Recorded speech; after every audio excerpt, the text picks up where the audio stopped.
Ya, Assalamualaikum warahmatullahi wabarakatuh. Kembali lagi dengan saya Rika Lisadamia, saya guru biologi. Gimana keadaannya hari ini? Semoga semua dalam keadaan sehat walafiat ya. Eh, dalam keadaan pandemi seperti ini, saya mengingatkan kembali untuk tetap prokes, tetap menggunakan masker, sering cuci tangan, dan jauhi keramaian. Nah, kalau nggak penting-penting banget, mending di rumah ya. Oke, nah sebelum kita masuk ke pembelajaran hari ini, marilah kita berdoa terlebih dahulu.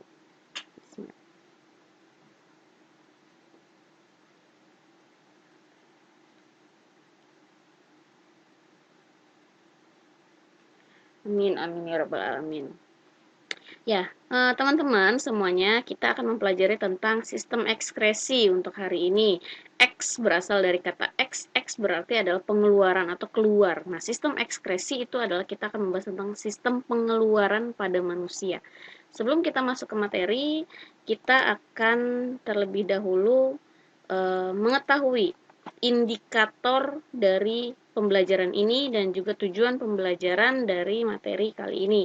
Nah, indikatornya adalah menjabarkan struktur dan fungsi organ penyusun sistem ekskresi pada manusia, menjelaskan proses sekresi yang terjadi pada manusia, mengidentifikasikan kelainan atau gangguan yang terjadi pada sistem ekskresi. Nah, tujuan pembelajaran kita pada hari ini yaitu menjabarkan struktur, fungsi, dan proses dalam sistem ekskresi manusia, mengaitkan struktur, fungsi, dan proses dalam sistem ekskresi, dan mengidentifikasikan kelainan atau gangguan yang terjadi pada sistem ekskresi. Mudah-mudahan ini semua akan kita pelajari di hari ini sampai selesai. Oke. Nah, ini sebelum kita masuk ke sana, ini ada beberapa istilah-istilah yang ada di dalam biologi, ya. Pada tubuh manusia terjadi pengeluaran zat. Nah, ini ya, pengeluaran zat. Proses pengeluaran zat tersebut dibedakan menjadi 3, yaitu yang pertama ada defekasi, kemudian ada sekresi, dan ada ekskresi. Apa sih perbedaannya? Untuk defekasi, yaitu proses pengeluaran sisa-sisa pencernaan. Ingat ya, sisa-sisa pencernaan berupa tinja atau feses yang dikeluarkan melalui anus. Nah, sedangkan sekresi yaitu proses pengeluaran getah oleh kelenjar yang berguna bagi tubuh. Umumnya mengandung enzim dan hormon. Nah, ini yang berguna bagi tubuh. Oke. Kemudian ada ekskresi, yaitu proses pengeluaran sisa metabolisme yang sudah tidak berguna lagi bagi tubuh. Jadi di sini ada persamaan antara ekskresi dan defekasi, yaitu sama-sama sisa pengeluaran yang sudah tidak berguna oleh tubuh. Namun untuk defekasi itu adalah sisa pencernaan, yaitu berupa tinja. Kalau ekskresi yaitu sisa metabolisme. Nah, itu perbedaannya. Jangan sampai salah. Ya, jadi tinja itu tidak termasuk ke dalam ekskresi, namun masuknya ke defekasi. Itu, ya. Terus ada lagi persamaan perbedaan antara defekasi, sekresi, dan ekskresi. Nah, jangan sampai kalian terbalik antara sekresi dan ekskresi. Sekresi itu adalah pengeluaran getah yang berguna. Nah, ini ya, sekresi itu yang berguna, ekskresi itu yang tidak berguna. Jadi sekresi adalah pengeluaran juga, sama-sama pengeluaran. Ini tiga-tiganya sama-sama pengeluaran, namun untuk sekresi mengeluarkan enzim atau hormon yang pastinya dibutuhkan oleh tubuh kita. Oke, nah kita bahas untuk hari ini adalah tentang ekskresi. Ya, sisa metabolisme tersebut disebut ekskret. Jadi prosesnya adalah ekskresi. Nah, hasilnya atau yang dikeluarkannya kita sebut dengan ekskret, yang dapat berupa air yang mengandung garam-garam mineral dan pigmen empedu. Oke, kita pelajari lebih lanjut. Nah, ini adalah alat-alat ekskresi pada manusia. Ya, ini sudah disingkat ya, sudah disingkat untuk mempermudah kalian semua untuk penghafalannya. Pahaku GJ, bukan pahaku nggak jelas, bukan ya. Tapi pa itu adalah paru-paru, ha itu adalah hati, ku itu adalah kulit, GJ itu adalah ginjal. Pahaku GJ. Oke, nah apa sih yang diekskresikan oleh organ-organ ini? Nah, untuk paru-paru mengekskresikan CO2 dan uap air. Tentunya untuk materi paru-paru ini sudah kita pelajari lebih lanjut ya, sudah banyak kita pelajari di materi sistem pernapasan. Oke, untuk hati itu mengekskresikan cairan empedu. Kemudian untuk kulit mengekskresikan keringat dan ginjal mengekskresikan urin. Jadi paru-paru, hati, kulit, dan ginjal ini adalah organ untuk sistem ekskresi. CO2, uap air, cairan empedu, keringat, dan urin ini adalah ekskretnya yang dikeluarkannya. Seperti itu. Ya. Nah, kita membahas paru-paru terlebih dahulu. Paru-paru atau pulmo. Sebetulnya untuk materi ini sudah kita bahas lebih mendalam di materi sistem respirasi atau pernapasan ya. Namun saya hanya mengingatkan kembali di sini, kita sama-sama mengingat kembali untuk materi sistem pernapasan atau paru-paru ini. Kenapa sih paru-paru ini dimasukkan ke dalam sistem ekskresi juga? Karena di sini paru-paru selain sebagai alat pernapasan juga berfungsi sebagai alat ekskresi, yaitu mengeluarkan.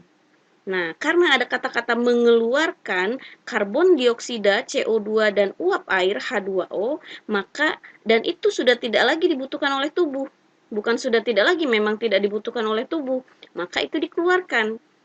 Gitu, ya. Nah, karena tidak dibutuhkan oleh tubuh dan prosesnya pengeluaran, maka dimasukkan lagi oleh para ilmuwan ke dalam sistem ekskresi. Itu.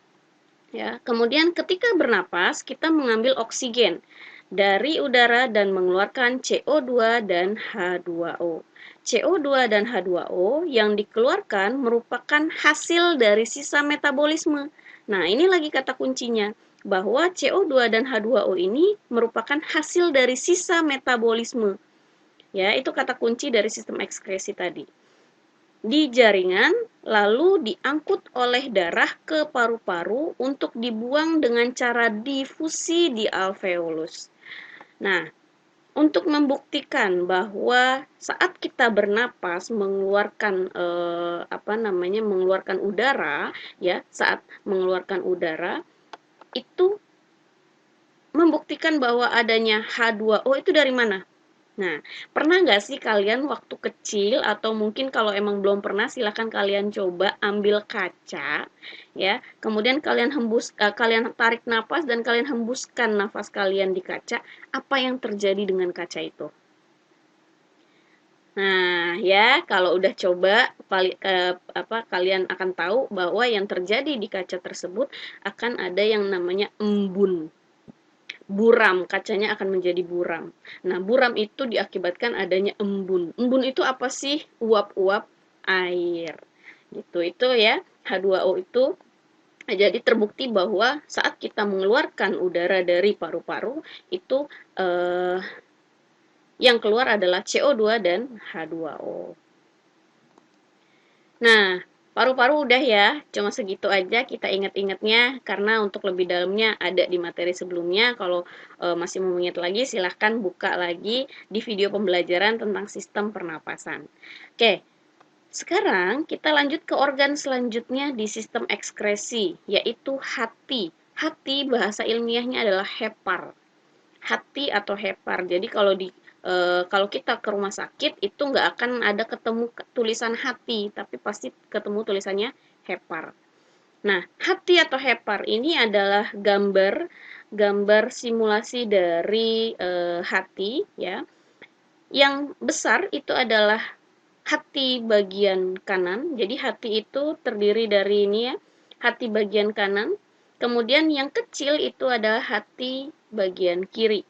Nah, kenapa sih kok sebelah kiri kita itu kanannya gitu ya? Jadi kalau dalam dalam biologi untuk gambar-gambarnya itu, kalau melihat gambar, maka sebelah kiri si pembaca itu adalah sebelah kanan dari gambar tersebut, dari organ tersebut, ya. Kalau sebelah kanan si pembaca, maka itu adalah sebelah kiri dari organ tersebut, ya, seperti itu. Nah, hati merupakan kelenjar terbesar pada manusia, terletak dalam rongga perut sebelah kanan. Warnanya merah tua. Nah, hati orang dewasa beratnya sekitar 2 kilogram.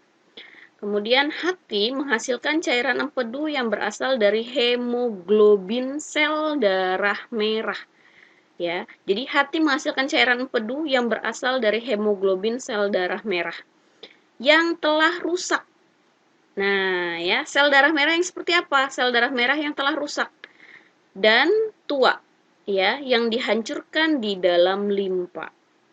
Oke, sel darah merah atau sel darah merah itu kan mengandung hemoglobin, ya, gitu. Di dalam hati akan dipecah menjadi hemin dan globin. Hemoglobin dipecah menjadi hemin dan globin. Untuk apa? Hemin itu diubah menjadi zat warna empedu atau bilirubin dan biliverdin, ya, untuk memberikan warna pada feses dan urin kita menjadi warna kuning. Jadi yang memberikan warna feses dan urin kita itu adalah si bilirubin dan biliverdin. Nah, sedangkan ini tadi dari hemin, ya. Sedangkan si globin, ya, bagi globin ini dipakai kembali untuk menghasilkan sel darah merah yang baru. Gitu. Dipakai kembali untuk membuat sel darah merah yang baru. Nah, fungsi lain dari hati yaitu menyimpan gula dalam bentuk glikogen, menawarkan racun, tempat pembentukan urea, membuat vitamin A yang berasal dari provitamin A, membuat fibrinogen serta protombin, dan mengatur kadar gula dalam darah. Nah, sekarang kita lanjut ke kulit atau integumen. Kulit atau integumen, yaitu lapisan jaringan yang terdapat di permukaan tubuh. Ya, pada permukaan kulit ini terdapat kelenjar keringat yang mengekskresikan zat-zat sisa berupa keringat yang dikeluarkan lewat pori-pori kulit. Nah, keringat keluar melalui pori-pori kulit. Di mana sih pori-pori kulit? Kita akan bahas nanti di struktur kulit. Ya. Sebelum itu, kita lihat dulu di sini. Keringat tersusun dari air dan garam-garam mineral, terutama garam dapur atau NaCl. Makanya mungkin di sini ada yang lagi keringetan, nggak sengaja masuk ke mulut. Apa rasanya dari keringat kalian? Ya, tapi juga jangan dijilat-jilat ya, gitu ya. Oke, karena sebetulnya itu tidak baik untuk tubuh ya, karena itu kan sudah kita keluarkan ya. Nah, pasti rasanya asin. Karena keringat itu tersusun dari air dan garam-garam mineral seperti garam dapur ya, terutama garam dapur NaCl dari hasil metabolisme protein. Nah, bagian-bagian kulit ya, ada 3 bagian ya, ada kulit ari atau epidermis, ada kulit jangat atau dermis, dan ada jaringan ikat bawah kulit.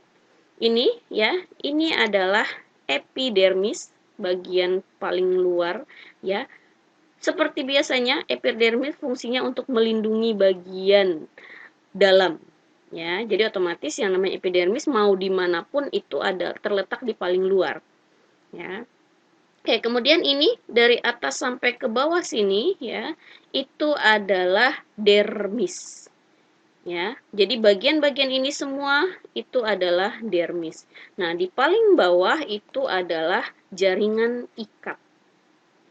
Oke, kita ke paling atas dulu deh ya. Kita ke paling atas. Ini adalah rambut. Ini adalah rambut ya, rambut. Nah, setiap manusia memiliki rambut ya. Setiap manusia memiliki rambut karena mamalia itu cirinya berambut seperti itu ya. Nah, jangan sampai salah ya. Saya sering sekali, bahkan bukan sering, memang orang kita itu bilangnya adalah bulu mata. Itu bukan bulu mata, tapi rambut mata. Ya, rambut mata. Namun ya, untuk orang-orang sekitar memang menyebutnya bulu mata, tapi sebetulnya itu bukan bulu mata tapi rambut mata, karena manusia tidak berbulu, tapi manusia adalah berambut, gitu ya. Nanti akan kita bahas di materi lainnya, apa sih perbedaan tentang rambut dan bulu ya. Oke. Kemudian ini di sini adalah lapisan tanduk ya, lapisan tanduk. Kemudian ini yang menempel pada rambut ada dua ya, yang menempel pada rambut. Nah, untuk yang di sini ya, itu adalah kelenjar minyak. Nah, ini adalah kelenjar minyak. Pasti ada di antara kalian yang memiliki masalah tentang kulit berminyak. Nah, ya, terutama yang bagi cewek-cewek tuh bermasalah banget kalau mukanya itu berminyak. Ya, itu masalah banget buat cewek-cewek ya, karena apa sih namanya? Membuat kulit menjadi kusam. Oke. Jadi, minyak ini memang kita akan menghasilkan minyak karena kita memiliki kelenjar minyak. Kelenjar minyak atau minyak ini keluar melalui apa? Melalui rambut-rambut ini.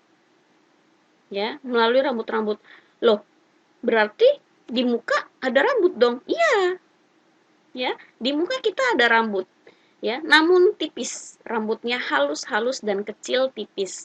Kalau kalian nggak percaya, silakan kalian ngaca, dilihat-lihat dengan seksama atau pakai loop. Ya, jadi kita sekujur tubuh kita itu ada rambut. Ya, nah jadi minyak keluar melalui rambut ini. Kemudian ini satu lagi ya, yang menempel pada rambut, bukan menempel, ini adalah yang mengikat rambut. Ya, itu adalah otot rambut.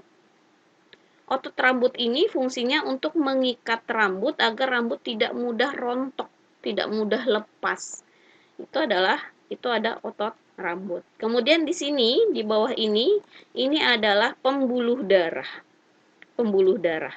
Ya, pembuluh darah ada di bagian sini. Jadi seandainya kalian tergores atau lecet. Nah, kalau lecetnya itu tidak sampai berdarah, berarti tidak sampai ke pembuluh darah. Mungkin hanya sampai bagian ini saja. Ya. Nah, kalau sampai berdarah berarti sudah menembus sampai ke pembuluh darah. Seperti itu, ya. Kemudian ini apa nih di paling bawah? Itu adalah lapisan lemak. Jadi lemak-lemak yang kita makan itu akan tertimbun di sini. Ya. Kemudian ini apa nih? Ya, ini apa nih? Nah, ini adalah kelenjar keringat. Nah, tadi ya di sini dikatakan bahwa keringat dikeluarkan lewat pori-pori. Nah, jadi ini keringat di sini dihasilkan kemudian dikeluarkan melalui pori-pori. Ini pori-pori. Ya. Oke. Nah, di sini ada penjelasannya yang lebih lanjut. Kulit ari adalah kulit yang paling luar dan sangat tipis sekali, terdiri atas lapisan tanduk, ya. Ini lapisan mati, mudah mengelepas, sel tidak memiliki inti dan mengandung zat keratin. Tidak terdapat pembuluh darah dan saraf. Ya, kemudian ada juga lapisan malpighi kulit ari, ya, berada di bawah lapisan kulit tanduk. Nah, kalau yang lapisan tanduk ini kalian mungkin juga pernah mengalami yang namanya, katanya mah itu adalah apa namanya, ganti kulit ya, ganti kulit. Nah, itu adalah si lapisan tanduk ini ya yang mengelupas. Nah, kemudian lapisan malpighi tadi ya adalah lapisan di bawah kulit tanduk, itu selnya hidup, selalu membelah diri. Terdapat pembuluh kapiler, ini ya, terdapat pembuluh kapiler dan mengandung pigmen keratin dan melanin ya. Nah, selalu membelah diri. Jadi kalau kalian tersayat atau luka, maka lapisan malpighi inilah yang menutupi, ya, yang membelah diri sehingga kulit tersebut kembali seperti semula. Itu ya. Kemudian ada kulit jangat, merupakan lapisan kedua dari kulit. Pada lapisan ini terdapat pembuluh kapiler, kelenjar keringat, kelenjar minyak, kantong rambut, kumpulan saraf rasa nyeri, rasa panas, rasa dingin, dan saraf sentuhan. Jadi di kulit inilah kita mempunyai saraf rasa, ya. Saat kita menyentuh apapun, ya, itu adalah sistem saraf kita yang merasakan itu ada di bagian kulit jangat, ya. Oke, kemudian ada jaringan ikat bawah kulit berada di bawah dermis, ya. Pada lapisan ini banyak terdapat lemak. Nah, apa sih fungsi lemak? Berfungsi untuk melindungi tubuh terhadap benturan. Jadi jangan salah ya, kalian menganggap lemak, apalagi cewek-cewek ya, lemak itu masalah banget buat kita. No ya, ada lemak yang berguna untuk kita ya. Jadi lemak itu berguna untuk melindungi tubuh dari benturan dan menahan panas tubuh. Kemudian sebagai sumber energi cadangan, menahan panas tubuh. Makanya mohon maaf kalau saya menyinggung sedikit, kalau di dalam situasi lingkungan suhunya dingin, ya, orang yang tubuhnya lebih kecil itu akan lebih cepat kedinginan dibandingkan tubuhnya yang memiliki banyak lemak, ya. Nah, sebaliknya, saat suhu panas, orang yang tubuhnya banyak lemak itu akan mudah lebih cepat panas, ya, karena dia menahan panas tubuh, ya, dibandingkan orang yang tubuhnya lebih kecil, maksudnya lemaknya lebih sedikit, ya, seperti itu. Jadi jangan heran kenapa orang-orang gemuk itu dia lebih sering sekali berkeringat, gitu ya. Kemudian sebagai sumber energi cadangan, ya, gitu. Nah, ini fungsi kulit lainnya ya, sebagai alat pengeluaran zat sisa metabolisme berupa keringat, kemudian sebagai pengatur suhu tubuh. Kenapa sebagai pengatur suhu tubuh? Ini ada yang namanya lemak tadi ya. Kemudian tempat pembentukan vitamin D dari provitamin D dengan bantuan sinar ultraviolet matahari pada waktu pagi hari. Nah, ini saat COVID begini, vitamin D ini menjadi artisnya istilahnya, ya, karena saat COVID yang dibutuhkan adalah vitamin D ini. Makanya orang-orang saat COVID ini disuruh berjemur untuk apa? Mendapatkan sinar ultraviolet ini. Sinar ultraviolet ini membantu kita untuk pembentukan vitamin D di dalam tubuh kita, ya, pada waktu pagi hari. Ini ya. Oke, kemudian tempat menyimpan kelebihan lemak sebagai pelindung tubuh dari gangguan fisik, ya, yaitu tekanan, gangguan yang bersifat kimia, gangguan yang bersifat biologis atau serangan bakteri dan jamur, kemudian menjaga tubuh agar tidak kehilangan banyak air, serta melindungi tubuh dari sinar ultraviolet yang berlebihan.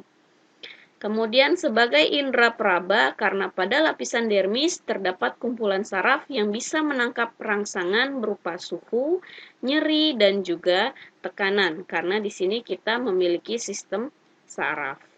Oke. Nah, ini adalah mekanisme pengeluaran keringat. Proses pengeluaran keringat dipengaruhi oleh hipotalamus. Itu ada di otak kita, otak kecil ya, hipotalamus yang menghasilkan enzim bradikinin. Nah, enzim bradikinin inilah yang berperan untuk pengeluaran keringat. Oke, ini simulasinya ya, skemanya, mekanismenya. Saat suhu meningkat, suhu lingkungan ya, suhu lingkungan atau suhu di luar dari tubuh itu meningkat, maka suhu darah kita pun akan meningkat. Suhu di luar tubuh meningkat, suhu di dalam darah kita pun akan meningkat. Sehingga apa? Saat suhu darah meningkat, itu akan merangsang hipotalamus tadi mengekskresikan hormon.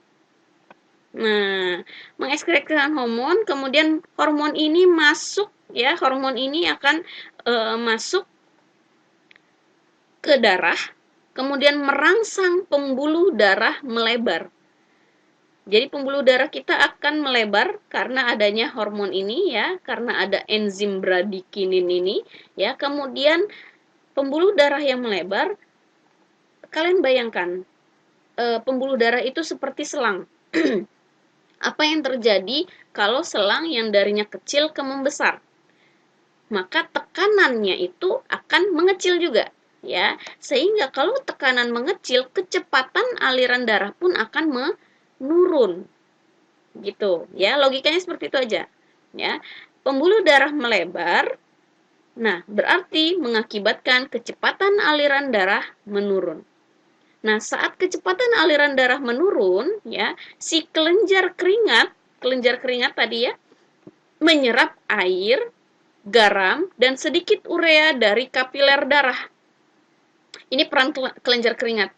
Saat kecepatan aliran darah menurun, si kelenjar keringat menyerap air, garam, dan sedikit urea dari si kapiler darah ini tadi. Nah, kemudian kelenjar keringatnya akan mengeluarkan keringat. Yang sudah diserap tadi, keringat tersebut ya, yang merupakan air, garam, dan sedikit urea tadi akan dikeluarkan melalui pori-pori. Ya. Nah, keringat tersebut yang sudah kita keluarkan melalui pori-pori akan menguap dan menyerap panas. Ya, akan menguap dan menyerap panas sehingga membuat apa? Suhu tubuh kita akan menurun. Itulah fungsi dari kita mengeluarkan keringat. Untuk apa? Untuk menurunkan suhu tubuh kita. Gitu ya. Jadi jangan kalian akhirnya berpikir, aduh keringetan nih nggak enak banget gitu ya. Justru malah keringat itu untuk fungsinya untuk menurunkan suhu tubuh kita. Seperti itu ya. Mudah-mudahan semuanya bisa memahami ini ya untuk skema ini. Oke. Kemudian ini jumlah produksi keringat dipengaruhi oleh suhu lingkungan, emosi, aktivitas tubuh kalau terlalu banyak aktivitas ya. Kemudian ada psikologis. Nah, emosi dan psikologis ini itu berpengaruh ya. Marah ya. Pernah nggak sih kalian saat marah itu nggak lama dari habis marah itu kalian akan berkeringat. Kenapa? Karena saat marah, pernah juga nggak kalian nonton kartun, ya, di kartun itu suka ada termometer di entah di samping mukanya, di samping kepala dan lain segala dan lainnya. Suhu saat kita marah itu digambarkan di kartun tersebut termometernya pecah. Nah, memang saat marah itu suhu darah kita meningkat. Ya, suhu darah kita meningkat sehingga saat marah menyebabkan peningkatan produksi keringat. Karena suhu tubuh kita tadi meningkat, suhu tubuh kita panas gitu, ya. Namun ada lagi takut. Nah, saat takut itu menyebabkan penurunan keringat. Karena apa? Karena pengecilan pembuluh darah. Karena pengecilan pembuluh darah. Makanya pernah juga nggak kalian mengalami rasa grogi? Grogi itu kan dari rasa takut. Nah, saat kalian terlalu grogi, apa yang dirasakan? Ya, tangannya menjadi dingin. Tangannya menjadi dingin. Karena apa? Karena suhu tubuh kita sangat-sangat turun karena adanya pengecilan pembuluh darah. Nah, kemudian ada kebanyakan berkeringat. Menyebabkan apa? Menyebabkan kejang dan pingsan. Jadi jangan sampai usahakan sekali untuk tidak berkeringat ya, karena menyebabkan kejang dan pingsan. Oke. Kemudian nah ini adalah terakhir kita membahas tentang ginjal. Ya, kita membahas tentang ginjal atau ren. Ini struktur ginjal. Nah, ginjal ini adalah organ yang sangat penting pada sistem ekskresi. Ya, jadi kita akan membahas ini lebih banyak ya dibandingkan organ-organ yang lain. Ini ada ginjal merupakan alat ekskresi utama. Alat ekskresi utama. Bentuknya seperti biji kacang buncis. ya, yang mungkin suka makan buncis ya, silakan kalian buka itu bentuknya seperti apa ya, biji kacang buncis seperti ini kurang lebih ya. Berwarna merah coklat. Panjangnya 10 sampai 15 cm, beratnya sekitar 200 gram.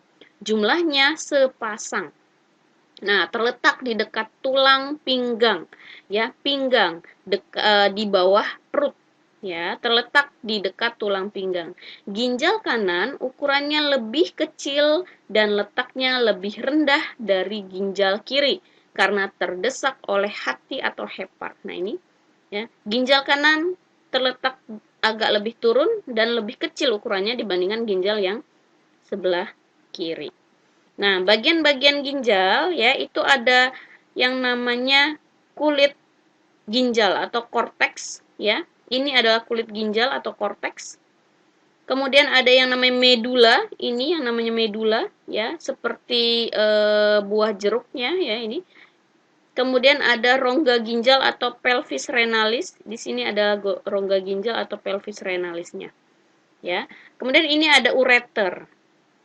Nah, nanti akan kita bahas apa sih perbedaan antara ureter, nanti akan ada bahasa lagi yang namanya uretra. Ya, ini ureter. Ini ginjal, ini ureter. Ini ginjal, ini ureter. Nah, ini apa ini? Ini adalah kantung kemih. Tempat penyimpanan sementara urin sebelum kita keluarkan. Nah, barulah di sini yang namanya uretra. Ya, ini ureter saluran yang menghubungkan antara ginjal dengan kantung kemih. Kemudian ada yang namanya uretra, tempat pengeluaran setelah dari kantung kemih. Tuh ya. Oke. Nah, ginjal terdiri atas kulit ginjal atau korteks. Terdapat apa di dalam kulit ginjal atau korteks? Ini pada korteks atau ginjal kulit terdapat glomerulus dan sympaibomen. Glomerulus dan sympaibomen. Nanti akan kita bahas. Nanti akan kita lihatkan apa sih glomerulus dan sympaibomen. Nanti akan ada strukturnya. Ya, glomerulus dan sympaibomen yang membentuk kesatuan disebut badan Malpighi. Jadi mereka itu gabungan dari glomerulus dan sympaibomen itu membentuk yang namanya badan Malpighi. Nah, dalam badan Malpighi terdapat nefron. Nefron adalah satuan struktural dan fungsional ginjal. Jadi satu nefron itu bisa menyaring darah kita ya menjadi urin. Nah, sedangkan satu ginjal tersusun oleh kira-kira 1 juta nefron. Ya, sedangkan kita memiliki 2 ginjal, maka kurang lebih 2 juta nefron. Nah, pernah nggak kalian mendapati ada orang yang ginjalnya tinggal 1? Ya, nah otomatis apa? Otomatis dia akan kekurangan 1 juta nefron. Jadi sangat hati-hati, kita harus menjaga sekali tubuh kita ya. Dengan cara apa? Dengan cara banyak minum air putih. Ya, kemudian di sini ada sumsum ginjal atau medula. Sumsum ginjal berupa badan-badan yang berbentuk kerucut dan banyak mengandung saluran yang mengumpulkan urin yang disebut tubulus contortus. Kemudian ada rongga ginjal atau pelvis renalis. Rongga ini bermuara saluran pengumpul yang berfungsi sebagai penampung urin, sementara sebelum dikeluarkan melalui ureter. Nah, setelah itu, urin keluar dari saluran ureter menuju vesika urinaria atau kantung kemih. Dari kantung kemih, urin dikumpulkan sebelum keluar tubuh melalui saluran uretra. Ya, jadi glomerulus sympaibomen atau badan Malpighi ini ada di kulit ginjal atau korteks. Kemudian tubulus contortus nanti akan kita bahas ya. Tubulus contortus ada 2, TKP dan TKD nanti akan kita bahas. Itu adanya di sumsum ginjal atau medula. Dan terakhir itu ada tubulus collectivus atau tempat pengumpulan itu ada di rongga ginjal atau pelvis renalis. Nah, ini adalah struktur dari nefron tadi. Satu nefron, ini satu struktural yang ada di ginjal. Satuan struktural dan fungsional ginjal. Ya, ini adalah simpai Bowman dan glomerulus. Nah, simpai Bowman ya, yang membentuk lengkungan itu simpai Bowman, di dalam ini ada yang namanya glomerulus. Ini simpai Bowman dan glomerulus ini membentuk yang namanya badan Malpighi. Ya. Nah, ini ada arteri renalis dan ini ada vena renalis. Nah, pembuluh darah ini itu dia menyelimuti si nefron. Ya, dia hanya menyelimuti nefron. Jadi, pembuluh darah ini ya darahnya akan diserap dan yang tidak dibutuhkan oleh tubuh kita itu akan diserap oleh si nefron ini. Kemudian yang masih dibutuhkan oleh tubuh itu akan tetap berada pada pembuluh darah. Kemudian dialirkan kembali ke tubuh kita. Ya. Nah, kemudian ini adalah glomerulus dan kapsul Bowman atau simpai Bowman. Lanjut lagi di sini ada TKP atau tubulus contortus proximal. Nah, ini tubulus contortus proximal. Lanjut lagi ke lengkung Henle. Nah, ini lengkung Henle ya. Kemudian lanjut lagi ke atas ada tubulus contortus distal. Ini dan terakhir di sini ada tubulus collectivus. Ya, tubulus collectivus langsung ke ureter. Ke ureter ya, ini ureter. Lanjut di sini ada kantung kemih dan ke uretra. Ya, seperti itu. Nah, ini ya. Bagaimana sih proses pembentukan urin? Nah, proses pembentukan urin terjadi terhadap 3 tahap. Filtrasi, reabsorpsi, dan augmentasi. Ya, untuk mudah mengingatkan. Filtrasi, reabsorpsi, dan augmentasi. Kalau kalian nanti di soal ketemu langsung gambar nefron ini, langsung kalian belah menjadi 3. Set, ya gitu ya. Nah, kenapa dibelah menjadi 3? Filtrasi terjadi di mana? Terjadi di glomerulus dan kapsul Bowman. Ya, filtrasi terjadi di glomerulus dan kapsul Bowman. Ya, apa hasilnya? Hasilnya adalah urin primer. Kandungannya apa? Nanti akan kita bahas. Kemudian ada yang namanya setelah filtrasi penyaringan. Lanjut ke reabsorpsi. Itu berasal dari kembali ya. Itu artinya kembali. Absorpsi. Maka di sini terjadi penyaringan kembali. Ya, penyaringan terhadap kandungan-kandungan yang masih dibutuhkan oleh tubuh itu terus mengalir, namun ada beberapa yang tidak dibutuhkan lagi oleh tubuh itu disaring kembali pada proses reabsorpsi. Ini ya. Jadi reabsorpsi terjadi di mana? Ini TKP ya, tubulus contortus proximal dan lengkung Henle. Ya. Dan lengkung Henle serta sedikit tubulus contortus distal. Ya. Nah, ini apa hasilnya? Urin sekunder. Ya, urin sekunder. Kandungannya apa saja? Nanti akan kita bahas. Kemudian selanjutnya terakhir adalah augmentasi. Nah, augmentasi ini adalah penyaringan terakhir ya, penyaringan terakhir, dan ini nanti terakhir pada di tubulus collectivus yaitu pengumpulan. Nah, hasilnya apa? Hasilnya adalah sudah menjadi urin sesungguhnya atau urin sebenarnya. Nah, urin-urin tersebut akan dikumpulkan di tubulus collectivus. Kolektif ya, berasal dari kata kolektif berarti pengumpulan. Dikumpulkan dulu, kemudian akan nanti dimasukkan ke kantung kemih ya, kemudian akan dikeluarkan melalui uretra. Seperti itu ya. Oke, mudah-mudahan ini bisa dipahami. Langsung dibagi 3 ya. Filtrasi, reabsorpsi, dan augmentasi. Filtrasi urin primer, reabsorpsi urin sekunder, augmentasi urin sesungguhnya. Nah, ini ya, bentuk lain dari gambarnya ya. Ini bisa kalian lihat lebih jelas bahwa pembuluh darahnya hanya menyelimuti saja. Ya, kemudian ini darah yang sudah disaring, maka dia akan kembali ke sistem peredaran darah lagi ya, sehingga molekul-molekul yang masih berguna itu akan dialirkan kembali.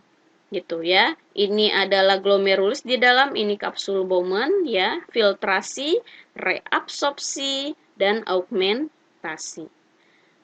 Ya, ini adalah TKP, tubulus contortus proximal, lanjut lengkung Henle, dan ini tubulus contortus distal, ini adalah tubulus collectivus. Seperti itu. Nah, ini ya, secara tertulisnya, pembentukan urin terjadi atas 3 tahap. Vira, filtrasi atau penyaringan, proses ini terjadi di glomerulus, ya. Cairan yang disaring ditampung oleh simpai Bowman. Cairan tersebut mengandung urea, glukosa, air, ion-ion anorganik seperti natrium, kalium, kalsium, dan klor.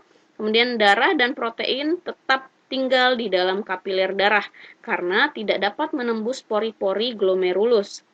Cairan yang tertampung di simpai Bowman disebut urin primer. Reabsorpsi yaitu penyerapan kembali. Proses terjadi di tubulus contortus proximal. Di sini terjadi penyerapan kembali zat-zat yang masih diperlukan tubuh, seperti glukosa, air, asam amino, dan ion-ion anorganik. Sedangkan urea hanya sedikit diserap kembali. Cairan yang dihasilkan dari proses reabsorpsi disebut urin sekunder. Kemudian terakhir ada augmentasi yaitu pengumpulan ya. Proses ini terjadi di tubulus contortus distal dan di saluran pengumpul. Di bagian ini terjadi pengumpulan cairan dari proses sebelumnya dan masih terjadi penyerapan ion natrium, klor dan urea. Cairan yang dihasilkan sudah berupa urin sebenarnya, lalu dialirkan di rongga ginjal, kemudian lewat ureter dialirkan dan dikumpulkan lagi di kantung kemih. Akhirnya dikeluarkan dari tubuh melalui uretra. Nah, tabel pembentukan urin ya, untuk mempermudah penghafalan, ini filtrasi, ini letaknya di glomerulus, hasilnya urin primer. Nah, ini keterangannya ya, zat yang disaringnya itu adalah ini ya, sel darah merah, keping darah dan protein plasma. Kemudian reabsorpsi, letaknya di mana? Di TKP dan lengkung Henle. Hasilnya urin sekunder ya. Penyerapan kembali yaitu penyerapan glukosa, asam amino, protein, vitamin, laktat, asam urat ya. Dan H2O, Na+, K+, dan Cl-min. Kemudian augmentasi di TKD dan kolektivus itu hasilnya urin sebenarnya. Kemudian yang dikeluarkan adalah H+, K+, urea, urobilin, dan NH4-min. Terdiri dari 95% air dan zat-zat terlarut. Apa saja zat-zat terlarutnya? Garam mineral 1,8 gram kurang lebih, kemudian ada urea 2 gram, dan zat nitrogen lainnya 0,2 gram. Oke, ini untuk mempermudah saja ya. Nah, kita lanjut ke penyakit dan gangguan pada alat-alat ekskresi. Di sini ada beberapa yang saya cantumkan ya. Untuk ginjal, ya, ada yang namanya sering sekali kita dengar diabetes insipidus dan diabetes mellitus. Apa sih perbedaannya? Nah, untuk diabetes insipidus itu adalah kekurangan hormon ADH, sehingga apa? Menyebabkan banyak kencing. Ya, kita menyebabkan banyak kencing. Sedangkan mellitus, diabetes mellitus itu adalah urinnya tinggi kadar glukosa. Jadi, kenapa sih sering disebut juga dengan kencing manis? Karena memang urinnya tinggi kadar glukosa. Namun tidak semua diabetes, hanya diabetes mellitus saja. Kemudian ada batu ginjal. Batu ginjal terjadi karena adanya endapan garam kalsium dalam ginjal sehingga menghambat keluarnya urin dan menimbulkan nyeri. Penyakit ini dapat diatasi dengan pembedahan dan sinar laser untuk memecah endapan garam kalsium. Nah, ini batu ginjal ini sangat mudah sekali terjadi karena apa? Karena kita jarang minum air putih. Ingat ya, minumnya air putih. Ya, kenapa? Untuk menetralisir, untuk membersihkan saluran-saluran pada ginjal kita. Ya, dan juga jangan juga kalian sering menahan pipis. Ya, itu tidak boleh. Kenapa? Pernah nggak sih kalian atau kalian silakan coba di rumah buat kopi ya, kemudian lama-kelamaan ampasnya akan semua akan turun ke bawah, ya kan? Nah, coba kalian diamkan ampas tersebut sampai besok pagi. Apa yang terjadi? yang terjadi adalah ampas tersebut akan mengeras, ya. Dia sulit untuk dikeluarkan apabila tidak kita korek-korek, ya, atau tidak kita beri air lagi, gitu. Nah, itu simulasi di ginjal kita. Apabila kita menahan pipis, ya, lama-kelamaan itu yang harus kita keluarkan, dia justru malah akan turun ke bawah, ya, dan dia akan tidak ikut keluar melalui urin yang harus kita keluarkan tadi. Terus kita melakukannya berulang-ulang sehingga apa? Si ampas-ampas tadi akan menempel, dia akan mengeras, mengkristal. Nah, itulah yang disebut dengan batu ginjal. Seandainya batu ginjal ini menutupi saluran pengeluaran, entah itu di ureter atau di uretra atau di kantung kemih, ya, sehingga si urin sulit keluar, maka itu akan menimbulkan nyeri. Nah, kalau sudah seperti ini, mau tidak mau harus melakukan pembedahan atau dengan sinar laser. Hati-hati, gampang kok dengan sinar laser juga hilang. Hati-hati, jangan salah. Kenapa? Karena seandainya batu ginjal ini terdapat di saluran yang sulit, ya, saluran yang sulit untuk ditembak melalui sinar laser, justru sering terjadi kasusnya saat ditembak sinar laser, justru batu ginjalnya tidak pecah, tapi justru malah dia masuk lebih dalam lagi, lebih sulit lagi. Ya, ini bukan kasus malpraktek, bukan, tapi memang posisi batu ginjal ini kita tidak tahu ada di mana posisinya. Ya, jadi kita harus benar-benar menjaga sekali tubuh kita, sering banyak minum, jangan sampai terjadi yang namanya batu ginjal. Ya, sering banyak minum dan jangan menahan pipis. Ya, kemudian ada radang ginjal atau nefritis. Radang ginjal terjadi karena adanya kerusakan nefron di glomerulus karena infeksi bakteri sehingga urin masuk kembali ke dalam darah dan penyerapan air menjadi terganggu sehingga timbul pembengkakan di daerah kaki. Penderita nefritis bisa disembuhkan dengan cangkokan ginjal atau cuci darah secara rutin. Kemudian ada gagal ginjal, ya, terjadi jika salah satu ginjal tidak berfungsi. Penyakit ini dapat diatasi dengan cangkok ginjal atau menggunakan ginjal tiruan sampai ginjal yang asli dapat kembali berfungsi. Nah, ini ada proses cuci darah, ya. Apa sih maksudnya proses cuci darah? Bukan berarti darah kita ditaruh di penggilingan mesin cuci, ya, bukan, ya. Jadi, kenapa dikatakan cuci darah? Karena memang darah kotor itu dibersihkan dan menghasilkan darah yang bagus. Istilahnya cuci darah ini mesin ini ada mesin, ya. Mesin ini diibaratkan atau dibuat sedemikian rupa membentuk seperti yang namanya fungsi ginjal. Ini adalah ginjal-ginjal yang bermasalah tadi. Ya, jadi si penderita akan ditempelkan, ya, dua alat, yang satu untuk darah yang diambil, untuk darah yang belum disaring, kemudian yang satu lagi untuk menyalurkan darah yang sudah dibersihkan. Nah, ini di sini ada juga yang namanya larutan dialisis, ya. Fungsi larutan dialisis ini adalah untuk tempat bagi zat-zat yang tidak dibutuhkan lagi, ya. Tidak dibutuhkan lagi oleh tubuh, ya, disaring ini darah si penderita, ya, dimasukkan ke sini.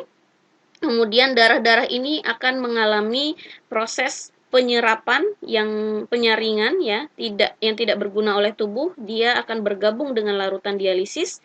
Ini larutan dialisis dimasukkan, kemudian darahnya yang sudah mengandung zat-zat yang tidak dibutuhkan oleh tubuh kemudian akan dikeluarkan melalui ini. Di sini ada pintu keluarnya. Ya, setelah penyaringan maka darah-darah ini yang sudah bersih tadi akan dialirkan lagi ke tubuh si penderita tadi, gitu. Tapi ini darahnya sudah bersih seperti itu, ya. Kemudian ada kulit, ada yang namanya biduran, psoriasis, ya. Nah, biduran ini ditandai dengan timbulnya bentol-bentol yang tidak beraturan dan terasa gatal. Nah, pengobatannya dapat dilakukan dengan menggunakan resep obat yang diberikan oleh dokter. Psoriasis itu gejala yang ditimbulkannya adalah kulit kemerahan dan dapat terjadi di kulit kepala, sikut, punggung, dan lutut. Penyakit ini disebabkan adanya gangguan pada sistem kekebalan tubuh. Psoriasis belum dapat disembuhkan secara total, tetapi pengobatan teratur dapat menekan gejala menjadi tidak nampak. Kanker kulit, ya, penyakit ini disebabkan oleh penerimaan sinar matahari yang berlebihan, lebih sering menyerang orang yang berkulit putih atau terang, karena warna kulit tersebut lebih sensitif terhadap sinar matahari. Jadi kalian yang memiliki kulit lebih gelap, jangan khawatir ya, justru malah itu menjadi keuntungan kalian. Gitu. Kemudian untuk hati dan paru-paru, ya, untuk hati ada hepatitis dan penyakit kuning, ya. Hepatitis itu karena adanya serangan virus hepatitis A dan hepatitis B. Hepatitis B lebih berbahaya dibandingkan hepatitis A. Sedangkan penyakit kuning karena tersumbatnya saluran empedu yang mengakibatkan cairan empedu tidak dapat dialirkan ke usus 12 jari, sehingga masuk ke dalam darah dan warna darah menjadi kuning. Jadi jangan samakan penyakit kuning dengan hepatitis. Kemudian paru-paru ada asma, tuberkulosis dan pneumonia. Asma itu adalah penyempitan saluran pernapasan utama pada paru-paru yang ditandai dengan susah bernapas. Ya, kemudian ada tuberkulosis, itu diakibatkan karena bakteri Mycobacterium tuberculosis yang menyerang paru-paru. Ya, sehingga di alveolusnya terdapat bintil-bintil. Nah, ini juga dapat menyebabkan kematian.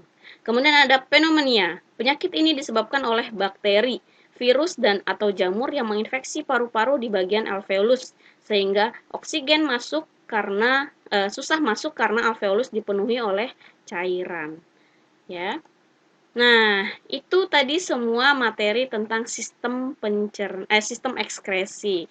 Ya, mudah-mudahan kalian semua bisa memahami lebih mudah, bisa mencerna lebih dalam, ya. Alhamdulillah sudah selesai dari mulai apa arti dari ekskresi sampai ke penyakit-penyakit atau kelainan gangguan pada sistem ekskresi. Terima kasih. Mohon maaf apabila ada salah-salah kata, kurang lebihnya. Terima kasih. Wassalamualaikum warahmatullahi wabarakatuh.